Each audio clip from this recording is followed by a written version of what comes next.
My last video told you that Melodee Buzzard's remains were found in Utah. There's now been a presser, and I'm going to give you all the details of the final timeline that authorities have released. If you are not familiar with this story, click onto the video right before this one. You'll get all the details. On 10/15/25, a school admin had reported a prolonged absence and no contact about Melodee Buzzard. Law enforcement went to Ashlee Buzzard's residence and asked where Melodee might be, and she was nowhere to be found, and Ashlee had no explanation. Also on 10/15, detectives served a search warrant looking for any kind of evidence of Melodee's whereabouts.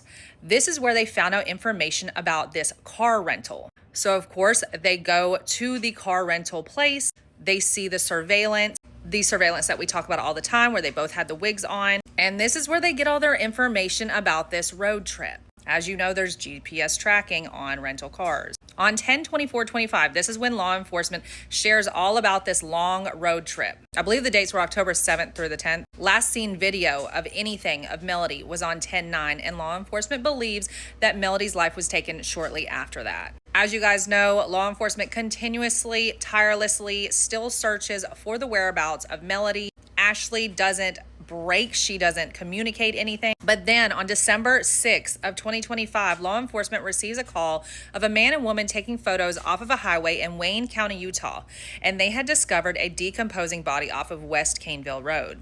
They reported it, and even before the autopsy was done, apparently you could tell that the deceased had passed from gunshot wounds to the head.